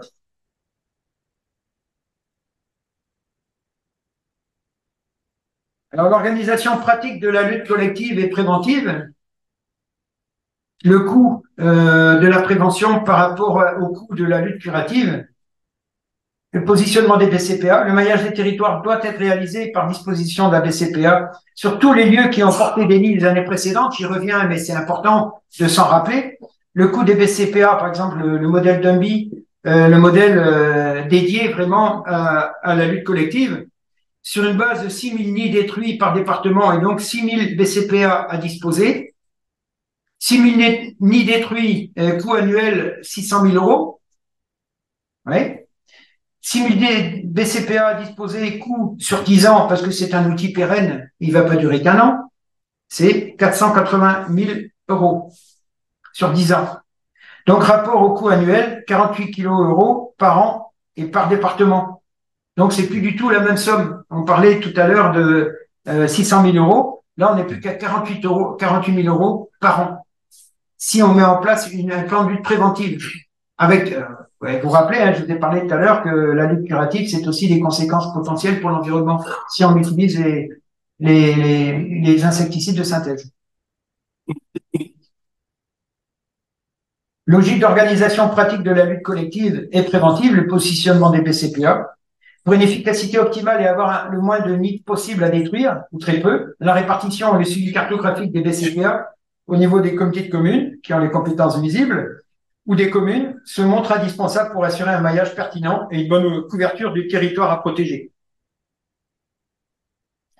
Les PCPA seront confiés à des particuliers chez qui des nids ont été détectés ou à proximité les années précédentes. Voilà la formule à laquelle il faut penser si on veut avoir une efficacité la plus optimale possible. Les PCPA seront restitués en fin d'année aux services techniques afin de faire l'inventaire et le reconditionnement. C'est-à-dire que les particuliers ne deviennent pas propriétaires de leurs pièges. Parce qu'un particulier peut vouloir déménager, en France comme en Belgique, hein, ça arrive que les gens déménagent. Des gens en France comme en Belgique n'ont pas forcément envie de piéger tous les ans. Après tout, s'ils sont pas apiculteurs, ils n'ont peut-être rien à faire. Ils diront, oh, c'est contraignant, je vais pas le faire l'année prochaine. Donc, si on restitue pas les pièges, c'est des pièges qui refonctionneront plus les années suivantes. Faut penser à tout, si vous voulez. C'est pas que une méthode, c'est quasi un protocole de se dire, voilà comment on doit s'organiser sur les territoires. Ouais, c'est important. Et la protection généralisée passe nécessairement par l'organisation et la mise en place de plans de lutte de régulation préventive uniformisés à plus grande échelle sur tous les territoires, que ce soit région, mais nationale et même internationale au niveau européen. Voilà une photo d'un exemple de rucher que j'avais mis en protection. Vous voyez que c'est un rucher sur lequel j'ai mis mes premiers prototypes. Là, on a un bac de capture modèle XL de très grande taille, le double de celui que je vous présente aujourd'hui là. Et il était encore, vous voyez, les cônes, les modules d'accès sélectif étaient encore en maille de métal déployé. Donc, vous voyez, le résultat est déjà très très bon. On avait déjà des très bons résultats à l'époque. Et vous voyez le petit le toit, pardon, qui est sur le côté, qui est positionné. C'est un simple couvercle de machine à laver, lave-linge, sèche-linge. Vous savez, les plaques de côté là. Au lieu d'envoyer tout à la déchetterie la prochaine fois, gardez les plaques de côté, ça vous permettra de protéger votre piège. D'accord? Alors, époque de capture et installation, seules quelques reines issues d'un nid arrivent à fonder une colonie le printemps suivant, à cause du froid, de la prédation, les accidents, le piégeage et compétitions printanières intraspécifiques pour l'usurpation des nids. L'essentiel, vous l'avez compris, c'est donc le printemps pour la capture des jeunes reines. Si les PCPA ont été correctement placés, il n'y aura pas lieu de procéder à une lutte curative près des ruchers et ou en automne. C'est-à-dire que plus la lutte sera collective et sera bien positionnée, moins on aura besoin de détruire des nids et moins on aura d'impact sur les ruches et sur la biodiversité plus largement. Nous sommes également en attente de la recherche scientifique pour affiner éventuellement la sélectivité des appâts, que sont les substances attractives telles que les molécules, les phéromones. Il y a M. Darrouzet qui travaille sur les phéromones depuis pas mal d'années. Si toutefois les phéromones arrivaient à être mises en évidence, le piège, il peut les recevoir puisqu'on a une grande capacité pour accueillir les appâts que l'on souhaite. Donc, il ne sera pas que nutritif, il sera en même temps aussi phéromonal. Pourquoi pas? Voilà. C'est l'idée. La période de capture, donc la période de capture, on l'a compris, c'est vraiment le printemps, sur tous les endroits où des nids ont été découverts. Là, je vais pas rentrer dans le détail, mais c'est des expérimentations que j'ai menées pour savoir un peu jusqu'à quand on trouvait des reines à capturer. Alors, il faut savoir que les reines du printemps, celles qui auront un effet sur la prolifération, ne peuvent être accessibles à la capture que pendant 50 jours. C'est-à-dire qu'au bout de 50 jours, les reines ne sortiront plus du nid. À partir du moment où elles ont commencé à construire un nid, 50 jours, à partir du premier œuf, 50 jours plus tard, la reine ne sortira plus du nid. Ça veut dire qu'on a un créneau de temps qui va jusqu'à 50 jours simplement. à partir du moment où vous avez vu les premières rennes circuler, et donc les premiers petits nids à être construits, forcément, ben, il n'y a que 50 jours. Parce que voilà, dès qu'il y a assez d'ouvrières, la reine ne sortira plus du tout. Et pour plus de protection, et comme le BCPA ne demande aucun entretien, il peut rester en place toute la saison de l'activité du frelon jusqu'en hiver, avec une attention particulière à partir de juillet, à cause de la sélectivité. Je viens de vous l'expliquer tout à l'heure, c'est que le calibrage est fait pour les reines du frelon asiatique et pas pour les ouvrières. Donc, si on doit continuer à piéger, pourquoi pas, il faut être plus attentif au piège, parce que la sélectivité sera moins bonne. Voilà. Le piégeage d'automne semble être inefficace, mais je vous l'ai dit tout à l'heure, pour la capture du jeune renne. En effet, celle-ci s'engraisse abondamment dans le nid avant de le quitter pour se mettre rapidement en quête de refuge d'hibernation.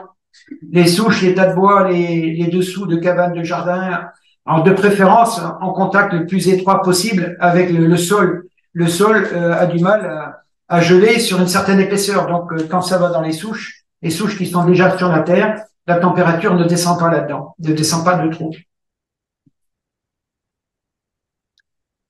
Alors, comment on fait la différence entre une reine et une ouvrière en fin de saison? Là, maintenant, je vous mets au défi quand vous trouvez certains d'entre vous peuvent dire, tiens, j'ai trouvé une reine, c'est de grande taille, etc. Comment on fait la différence entre une reine et une grande ouvrière? Le poids, oui, mais moi, vous savez, j'ai du mal à évaluer à la main, comme ça, j'ai du mal à évaluer le poids. Donc, quand vous êtes sur le terrain, j'ai pas ma petite balance non plus, à 0,001 g près.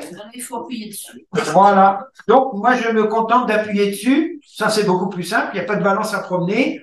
Et quand vous voyez qu'en l'écrasant, il y a une grande quantité de gras à l'intérieur, c'est-à-dire, vous voyez un peu la graisse qu'il y a à l'intérieur, là, dans la photo en bas à droite. Hein, c'est vraiment les réserves liées en préparation de l'hibernation. Si vous appuyez sur le corps de la grande femelle et qu'il n'y a rien qui en sort, à part un peu de tuyauterie, autrement dit un peu des organes intestinaux à l'intérieur, ça veut dire que là, vous avez affaire à une grande ouvrière et pas à une reine. Vous voyez? Ça, c'est très simple. Pas besoin de la peser, en fait. Hein. C'est d'une extrême simplicité.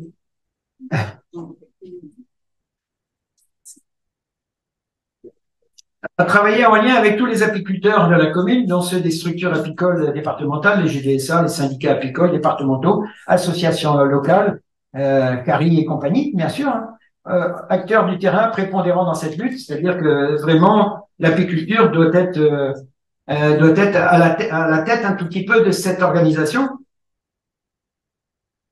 Là, je prenais l'exemple des gens qui m'ont suivi depuis le début de l'activité que j'ai menée. Le GDSA 29, celui de mon département, a été le premier à réagir. On a même fait appel à la générosité des gens pour commencer à construire les premiers moules de plasturgie. On a fait un financement participatif, etc. On va encore en faire un pour essayer d'acquérir le bâtiment que l'on occupe actuellement, où on fabrique, en Finistère, parce qu'on est en location pour l'instant, mais on va lancer un financement participatif sur l'Etchi pour avancer encore plus vite, pour éviter d'avoir des gros frais d'immobilier. On voudrait continuer à avancer sur la fabrication et sur la recherche pour développer de nouveaux outils. Donc, on voudrait pas avoir trop de pression liée à l'immobilier. On a aussi une association locale qui s'appelle les Abeilles du Pays de Morlaix, qui est très mobilisée aussi là-dessus, et un syndicat qui me suit depuis le début de l'activité. C'est le syndicat national d'apiculture en France qui me suit vraiment très bien là-dessus. Voilà. Et je le remercie encore pour les efforts qu'il fait dans ce sens. La mise en place aussi des outils nécessaires à une lutte biologique pour la destruction des nids et non plus chimique.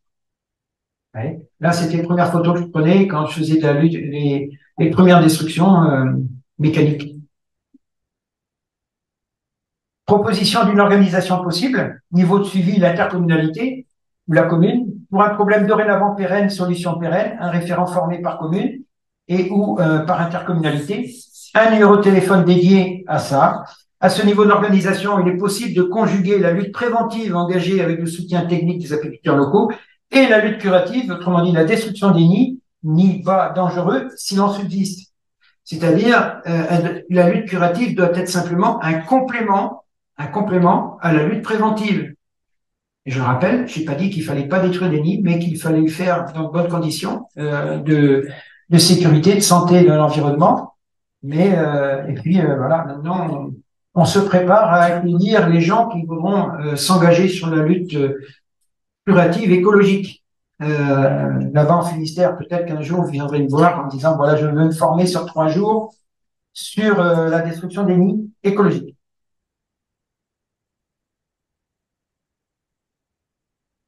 Organisation de la lutte, toujours le bilan, la proposition d'une organisation qu'il est possible. Des agents territoriaux pourraient être formés, pourraient agir sur les nids primaires résiduels avec des petits outils dont je vous ai parlé tout à l'heure, qu'on est en train de développer.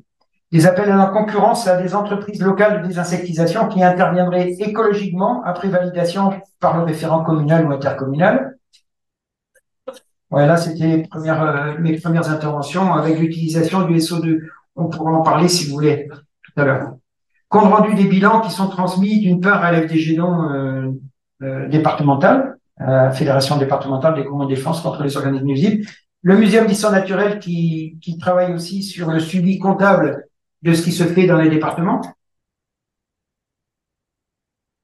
la désinsectisation écologique, complément à la lutte préventive, après avoir banni par éthique l'utilisation des insecticides à l'origine des désordres environnementaux que les applicateurs ne veulent surtout pas voir, plusieurs moyens de neutralisation écologique des nids ont été expérimentés depuis presque 8 années avec beaucoup de satisfaction chez Jadeprod.